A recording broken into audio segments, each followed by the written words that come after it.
오늘의 말씀은 민수기 22장 36절부터 23장 12절까지 말씀입니다. 발락은 발람이 온다함을 듣고 모압 변경의 끝 아르논가에 있는 성읍까지 가서 그를 영접하고 발락은 발람에게 이르되 내가 특별히 사람을 보내어 그대를 부르지 아니하였느냐? 그대가 어찌 내게 오지 아니하였느냐? 내가 어찌 그대를 높여 존귀하게 하지 못하겠느냐? 발람이 발락에게 이르되 내가 오기는 하였으나 무엇을 말할 능력이 있으리이까? 하나님이 내 입에 주시는 말씀 그것을 말할 뿐이니이다. 발람이 발락과 동행하여 기럇 후솥에 이르러서는 발락이 소와 양을 잡아 발람과 그와 함께한 고관들을 대접하였더라. 아침에 발락이 발람과 함께하고 그를 인도하여 바알의 산당에 오르매 발람이 거기서 이스라엘 백성의 진 끝까지 보니라. 발람이 발락에게 이르되 나를 위하여 여기 제단 7을 쌓고 거기 수송아지 7마리와 숫양 7마리를 준비하소서 하매 발락이 발람의 말대로 준비한 후에 발락과 발람이 제단에 수송아지와 숫양을 드리니라. 발람이 발락에게 이르되 당신의 번제물 곁에 서소서. 나는 저리로 가리이다. 여호와께서 혹시 오셔서 나를 만나시리니 그가 내게 지시하시는 것은 다 당신에게 알리리이다 하고 언덕길로 가니 하나님이 발람에게 임하시는지라. 발람이 아뢰되 내가 7제단을 쌓고 각 제단에 수송아지와 숫양을 드렸나이다. 여호와께서 발람의 입에 말씀을 주시며 이르시되 발락에게 돌아가서 이렇게 말할지니라. 그가 발락에게로 돌아간즉 발락과 모압의 모든 고관이 번제물 곁에 함께 섰더라.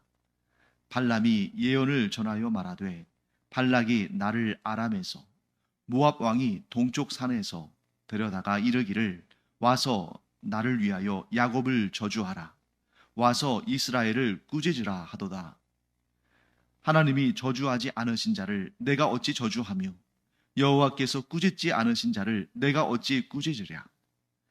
내가 바위 위에서 그들을 보며 작은 산에서 그들을 바라보니 이 백성은 홀로 살 것이라. 그를 여러 민족 중에 하나로 여기지 않으리로다. 야곱의 티끌을 누가 능히 세며 이스라엘 4분의 1을 누가 능히 셀고 나는 의인의 죽음을 죽기 원하며 나의 종말이 그와 같기를 바라노라 하매 발락이 발람에게 이르되 그대가 어찌 내게 이같이 행하느냐? 나의 원수를 저주하라고 그대를 데려왔거늘 그대가 오히려 축복하였도다. 발람이 대답하여 이르되 여호와께서 내 입에 주신 말씀을 내가 어찌 말하지 아니할 수 있으리이까?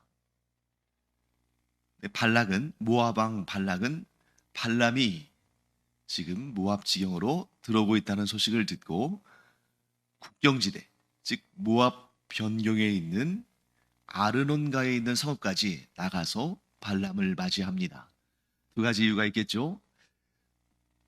왕궁에서 마냥 기다리고 있기에는 너무 마음이 급한 거죠. 지금 이스라엘 백성들이 코앞까지 와 있는데 그들을 발람의 이 복술, 그의 그 어떤 사수를 의지해서 그들을 저주해야 되는데 얼마나 그걸 기다리고 있겠어요? 발람이 올 때를 얼마나 기다리고 있겠습니까? 그러니까 국경지대까지 가서 그를 맞이하는 거죠. 그만큼 급한 것입니다. 또 한 가지 이유가 있습니다. 이스라엘 백성들은 지금 모압의 변경, 즉 모압의 끝부분, 모압의 국경지대에 있는데 굳이 발람을 왕궁까지 오게 할 필요가 없죠. 왕궁까지 왔다면 다시 그 변경 지역으로 가야 되는데 그러니까 아예 이스라엘 백성들이 있는 그곳에서 만나자 하고 그곳까지 나간 것입니다. 그래서 발락은 발람과 친히 동행해서 어디로 가냐면 기럇 후솥이라는 곳으로 갑니다. 기럇 후솥은 어떤 의미냐면 길가의 성읍이라는 뜻을 가지고 있는데 길가에 세워진 성읍, 그러니까 도로망이 잘 정비되어 있는 그런 성읍에 이제 갔다는 거죠. 그 도로망이 잘 정비된 곳은 왕의 행차하기 좋은 곳이어서 거기로 갔다고도 할 수 있습니다만 이곳은 바알 신당으로 가는 길, 그 길에 있는 성읍으로 갔다라고 보는 것이 좋을 것 같습니다. 왜냐하면 그 바알 신당으로 가서 저주를 하도록 발락이 발람에게 부탁하기 때문이죠. 그리고 그 기럇 후솥에서 이제 발람과 그를 데리고 온 대신들과 함께 식사를 하고 그날 밤에 거기서 쉽니다. 그리고 그 다음 날 아침에 발락은 발람을 인도해서 바알의 신당으로 올라갑니다. 바알의 신당은 분명히 높은 지대 위에 있었을 거예요. 그 바알의 신당까지 올라가려면 높은 곳까지 올라가려면 힘들긴 하지만 이 당시에는 가장 높은 곳에 가장 큰 신당을 지으면 그만큼 신으로부터 풍성한 응답과 복을 받는다고 생각했습니다. 그래서 이스라엘 사람들이 언덕 위에, 산 위에 좀 높은 곳이 있으면 거기에다가 산당을 짓고 우상을 숭배하는 그런 악한 풍습을 이 이방인들에게 배웠던 거죠. 자, 그런데 여기에서 좀 특이한 내용이 발견됩니다. 자, 22장 마지막 절 41절 말씀 보시면 이렇게 되어 있습니다. 제가 읽어보겠습니다. 아침에 발락이 발람과 함께하고 그를 인도하여 바알의 산당에 오르매 발람이 거기서 이스라엘 백성의 진 끝까지 보니라. 자, 우리 개역 개정 성경을 보면 바알의 신당에서 발람이 이스라엘 백성의 진 끝까지 보니라. 이렇게 번역되어 있습니다. 자, 그러면 이런 번역을 통해서 본문을 이해하면 어떤 생각을 하게 되냐면 이 산당, 즉 바알의 산당, 그 높은 곳에서 발람이 이스라엘 진영의 끝까지 왔으니까 이스라엘 진영의 전체를 본 것처럼 이렇게 보일 수 있죠. 그러니까 발락이 발람을 바알 신당 곧 그 높은 곳으로 데리고 가서 이스라엘 진영의 끝까지, 곧 이스라엘 진영의 전체를 보게 했다. 이렇게 좀 이해할 수 있게 하는데, 그런데 히브리어 원문을 보면 이스라엘 백성의 진 끝까지 보니라 이렇게 되어 있지 않고 그냥 담백하게 단순하게 이스라엘의 끝까지 보니라, 이스라엘의 끝을 보다, 이스라엘 백성의 끝을 보다 이렇게 되어 있습니다. 그렇기 때문에 이 두 번역은 좀 차이가 있는 거죠. 이스라엘 백성의 진영의 끝까지, 이스라엘 백성의 진 끝까지 왔다 하면 끝까지 봤다는 얘기니까 전체를 본 것처럼 보여지고, 이스라엘 백성의 끝을 보았다 하면 이스라엘 백성들의 끝부분의 일부를 봤다 이런 뜻이 되잖아요. 완전히 의미가 달라지죠. 그렇기 때문에 이 본문의 히브리어 원문을 최대한 살려서 번역한다면 발락이 발람을 데리고 바알 신당, 높은 바알의 산당으로 데리고 가서 거기에서 이스라엘 백성들 전체를, 그 끝까지를 보게 한 것이 아니라 그 일부분, 그 끝부분을 보게 했다는 거죠. 거기에는 어떤 의도가 있을까요? 네. 발람이 오기를 세 번이나 이제 거절하고 세 번째 만에 이제 찾아왔습니다. 그러니까 지금 발락은 어떤 생각을 하냐면 발람이 이스라엘 백성들의 그 큰 규모를 보면, 그들의 그 많은 숫자를 보게 되면 거기에 압도돼서 이스라엘 백성들을 저주하기를 꺼려하지 않을까? 안 그래도 오지 않으려고 했는데 그 사람이 이스라엘 진영의 전체를 보게 되면 그 규모에 압도돼서 나 못하겠다, 나 도저히 저렇게 크고 강한 민족을 저주할 수 없다 이렇게 생각할까봐 아마도 이스라엘 백성들 전체를 볼 수 있는 지역도 있겠지만 거기를 피하고 이스라엘 백성들의 끝부분 일부를 보게 하는 쪽으로 데리고 가서 거기에서 발람에게 그 이스라엘 백성들의 일부를 보게 하지 않았을까? 이렇게 우리가 얼마든지 추론할 수가 있죠. 그러면 그 규모가 어느 정도 될 것인가? 정확히는 알 수가 없습니다. 그 이스라엘 백성의 끝부분이 어느 정도의 숫자일지는 우리가 알 수 없죠. 어쨌든 발락의 의도는 발람이 그 수에 압도되지 않도록, 그래서 좀 마음 편하게 저주할 수 있도록 이렇게 그가 유도한 것입니다. 그리고 그 규모가 어느 정도 됐을지는 대략은 좀 짐작할 수는 있어요. 오늘 본문의 말씀에 10절 말씀을 보시면 이런 내용이 있죠. 제가 읽어보겠습니다. 이 발람이 한 말입니다. 야곱의 티끌을 누가 능히 세며 이스라엘 4분의 1을 누가 능히 셀고 나는 의인의 죽음을 죽기 원하며 나의 종말이 그와 같기를 바라노라 하며. 자, 이 발람의 표현이 자기가 본 것을 그대로 진술했다라고 말할 수는 없지만 좀 시적인 표현이긴 합니다만 여기에서 좀 힌트를 얻자면 야곱의 티끌이라 할지라도 야곱의 아무것도 아닌 그 티끌이라 할지라도 아무도 능히 셀 수 없을 정도로 많고 이스라엘의 4분의 1. 자, 여기에서 구체적인 숫자가 나오죠. 물론 이것이 시적인 표현일 수도 있습니다만 이스라엘의 4분의 1이라는 것은 뭐겠어요? 지금 발람이 아는 거예요. 발락의 의도를 눈치를 챘습니다. 발락이 이스라엘 진영의 일부만 보여줌으로써 이스라엘을 저주하는 일이 그렇게 두려운 일이 아니다. 그렇게 힘든 일이 아니다. 그렇게 위험한 일이 아니다. 하고 발람을 좀 이렇게 그의 마음을 좀 풀어주려고, 그리고 그가 편안한 가운데에 이스라엘을 저주하게 하려고 그렇게 유도했다는 것을 아마 눈치를 챘을 거예요. 그러면서 뭐라고 말합니까? 이스라엘의 4분의 1이라 할지라도, 즉 이스라엘의 끝부분이라 할지라도, 이스라엘의 그 작은 일부분이라 할지라도 누가 감히 감당할 수 있겠는가 하고 말하는 것을 보게 됩니다. 자, 또 한 가지 좀 특이한 부분이 있죠. 자, 이 발락이 이스라엘 백성들을 저주한 것이 아니라 축복을 했습니다. 분명한 사실은 발락은 발람에게 이스라엘을 저주하라고 그에게 많은 돈을 주면서 극진한 대접을 하면서 그를 모셔왔는데 정작 발람은 발락에게 뭐라고 말합니까? 내가 오지 않으려고 했던 것도 하나님 때문이고 내가 오게 된 것도 하나님께서 가라고 하셨기 때문에 내가 왔다. 그러니 내가 하나님께서 나에게 주신 말씀 외에 아무런 말도 할 수가 없다. 이렇게 얘기를 했죠. 그리고 나서 이제 발락에게 부탁을 합니다. 내가 하나님의 뜻을 들어야겠으니까 제단 7을 쌓고 7 수송아지와 7 숫양을 준비해서 그것으로 번제를 드리겠다. 그래서 그렇게 제사를 드려요. 그런데 내가 여호와 하나님의 말씀을 들어야 되니까 내가 가서 언덕길로 올라가서 거기에서 여호와 하나님을 말씀을 듣고 그 다음에 와서 너희들에게 전해줄 테니까 너희는 이 번제물 곁에 서 있어라. 그렇게 말합니다. 그리고 나서 이 발람이 언덕길로 올라가서 홀로 언덕길을 올라가서 거기에서 여호와 하나님의 말씀을 듣죠. 자, 이 장면에서 우리가 무엇이 좀 연상이 됩니까?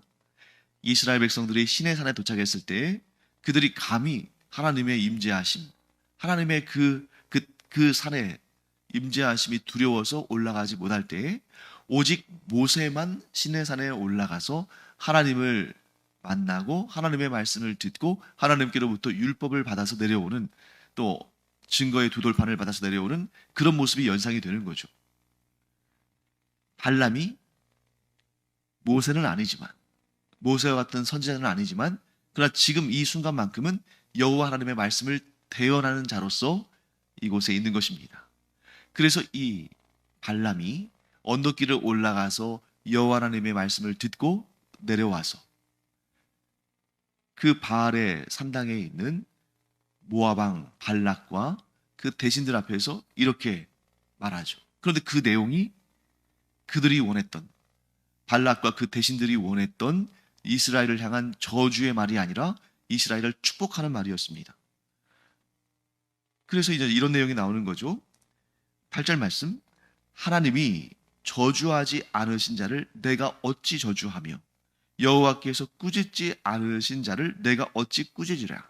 자, 이 말씀 속에서는 내가 이스라엘을 저주할 수 없고 내가 이스라엘을 꾸짖을 수 없다, 이런 말이 이제 그 안에 담겨 있습니다만 그 속에는 이스라엘을 향한 칭찬과 축복도 담겨 있어요. 왜 그렇습니까? 하나님께서 저주하지 않으셨다는 거예요. 또 하나님께서 꾸짖지 않으셨다는 거죠. 즉 하나님께서 사랑하시고 아끼시고 복 주신 민족인데 내가 어찌 그들을 저주하고 꾸짖겠느냐 하고 말하는 것입니다. 자, 그 다음에 9절 말씀 보시면 아주 특별한 좀 독특한 내용이 나오죠. 제가 읽어보겠습니다. 내가 바위 위에서 그들을 보며 작은 산에서 그들을 바라보니 이 백성은 홀로 살 것이라. 그를 여러 민족 중에 하나로 여기지 않으리로다. 자, 이 백성은 홀로 살 것이라. 이 말씀 좀 독특하죠? 그런데 이 백성은 홀로 살 것이다 라는 이 말은 그들이 왕따가 돼서 다른 나라, 다른 민족들에게 배척을 당한다. 그래서 홀로 살아야 된다. 이런 말씀이 아니라 이것은 다른 말로 탁월함을 강조하는 것입니다. 내가 이 백성을 보니 이들은 하나님의 특별한 은총을 받고 하나님의 택하심을 받고 하나님께 복을 받은 민족이기 때문에 이 민족은 탁월한 타의 추종을 불허하는 가장 높이 들리는 가장 존귀한 백성들 그런 민족이다. 그래서 이 이스라엘 민족을 여러 민족들 가운데 하나로 여기지 않고 유일한 민족, 뛰어난 민족, 최고의 민족으로 하나님께서 삼으실 것이다. 이렇게 말하는 것입니다. 그들의 탁월함은 두 가지로 요약해 볼 수가 있습니다. 첫째는 유일한 존재다. 다른 그 어떤 민족, 어떤 나라와도 비교할 수 없는 유일한 나라요, 유일한 민족이다. 왜냐하면 하나님께서 그들과 함께 하시기 때문이다. 이렇게 말하는 거죠. 자, 그 안에 담긴 두 번째 축복은 뭐냐면 그들은 크게 번성할 것이다.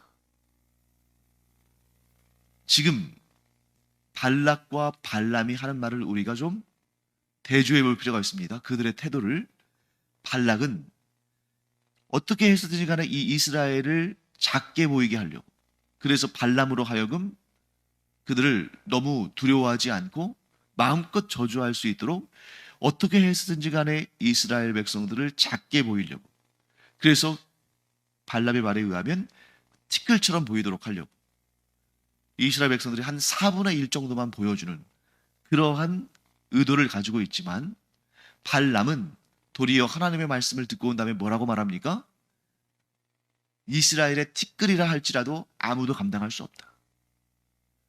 이스라엘의 4분의 1이라 할지라도 그들은 어마어마하게 큰 민족으로 번성할 것이다. 이렇게 축복을 합니다.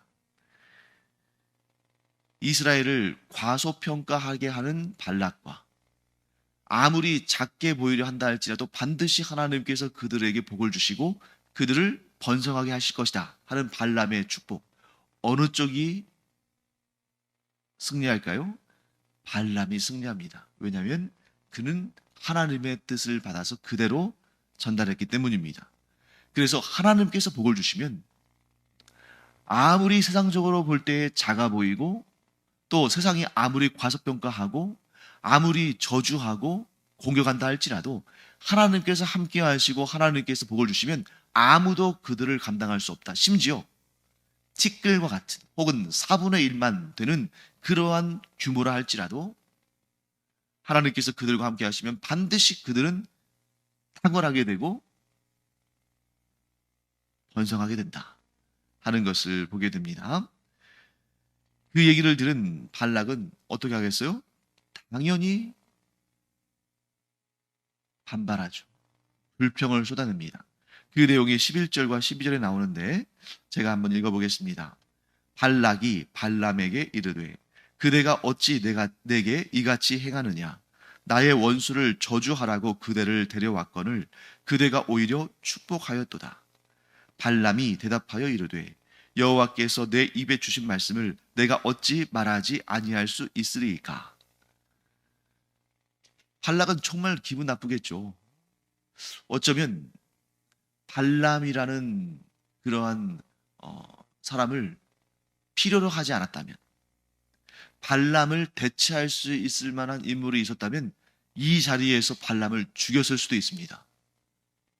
왜냐하면 지금 이 땅은 모압 땅이고 자신은 모압의 왕이고 자신을 섬기는 대신들을 비롯해서 군사들까지 있었겠죠. 거기에 비해서 발람은 그저 나귀 한 마리 타고 왔을 뿐입니다. 발람의 편은 아무도 없어요. 그러니 발락이 화가 나면 얼마든지 발람을 쥐도 새도 모르게 죽일 수 있죠. 그럼에도 불구하고 발락은 발람을 털끝만큼도 건드릴 수 없습니다. 왜 그럴까요? 하나님의 말씀을 전하는 그 일을 위해서 왔는데 하나님께서 그를 보호하지 않으시겠습니까? 그러니 지금 발람도 얼마나 두렵겠어요. 하나님은 눈에 보이지 않으시고 모압 왕과 그의 편에 선 사람들은 이렇게 많이 그 앞에 서 있는데, 그러니까 이제 놀란 마음에 겁이 나서 하나님의 제시하신 대로 하지 않고 발락이 원하는 대로 해줄 수도 있는 거 아닙니까? 그런데 자기의 목숨을 내걸고 이렇게 여호와 하나님의 말씀을 있는 그대로 전달하는 이유는 무엇인가? 바로 우리가 전에 보았던 그 본문에 나오는 내용이죠. 여호와의 사자가 그를 가로막아 섰고, 그 모습을 보았던 발람은 보지 못했지만 처음엔 그 모습을 보았던 나귀가 막 밭으로 가고 좁은 길로 들어가고 막 이러면서 결국에는 발람에게 맞은 다음에 하나님께서 그 나귀에게 말을 하게 하시니까 그가 발람에게 말을 했죠. 그래서 발람이 나귀와 대화하고 또 그의 눈이 밝아져서 여호와의 사자를 보고 경계를 받고, 그러면서 그가 깨달은 거죠. 야, 이 길은 내가 사사로이 갈 길이 아니구나. 이 길은 하나님께서 나에게 뜻하신 길이구나. 그리고 하나님의 말씀만 내가 전해야 되겠구나. 모압 왕보다 더 크신 하나님을 만나고 하나님의 그 경계를 여호와의 사자를 통해서 듣고 나귀를 통해서 경험했기 때문에 그가 여기에서 목숨을 아끼지 않고 두려워하지 않고 자기가 발락에 의해서 죽을 수도 있지만 하나님의 말씀 그대로 전하는 것입니다. 왜요? 하나님을 만났기 때문에. 발람의 이 고백은 참 우리에게 귀한 교훈을 줍니다. 여호와께서 내 입에 주신 말씀을 어찌 말하지 아니할 수 있으리이까.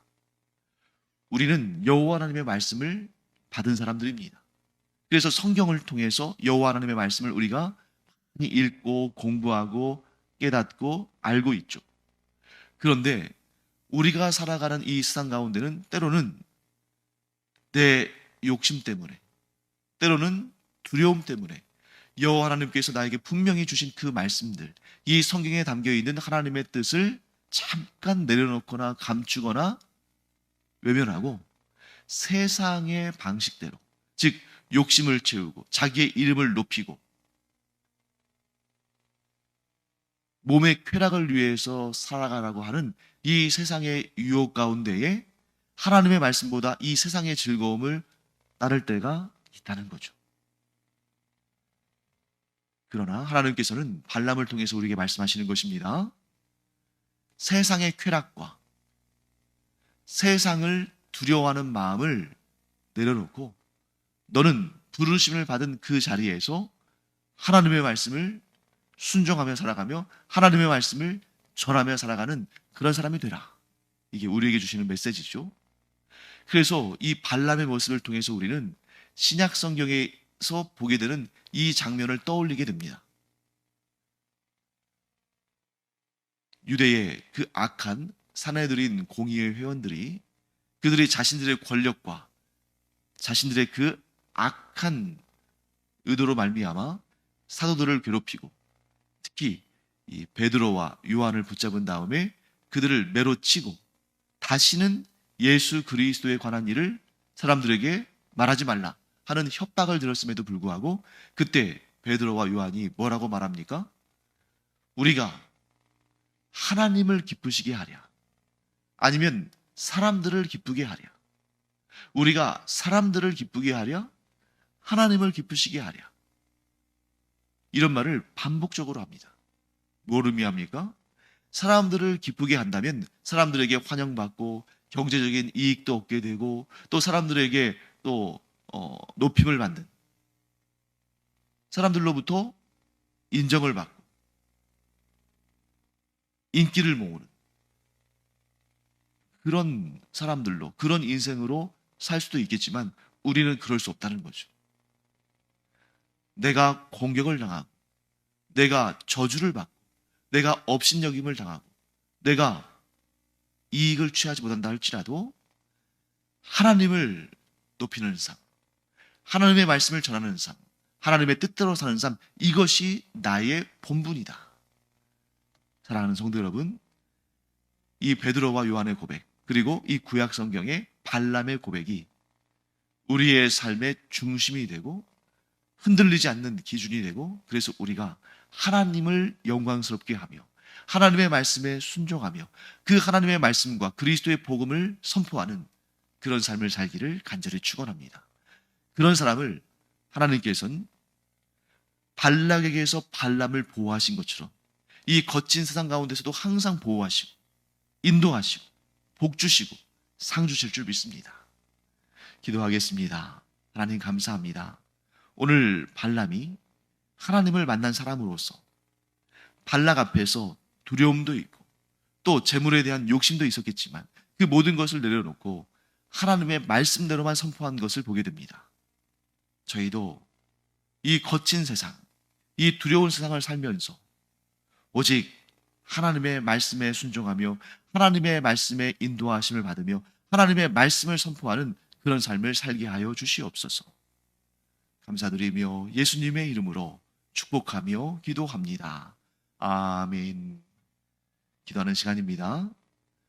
세상은 우리 앞에 항상 두려운 존재지만 우리가 하나님만 믿고 하나님만 의지하고 하나님의 말씀대로 살고 그 말씀을 선포하면 반드시 하나님께서 우리를 지키실 뿐만 아니라 우리의 티끌조차도, 우리의 가장 약하고 연약한 부분조차도 하나님께서 강하게 하시고 풍성하게 하시고 복을 주시고 늘 우리를 보호하시며 인도하실 줄 믿습니다. 기도하겠습니다.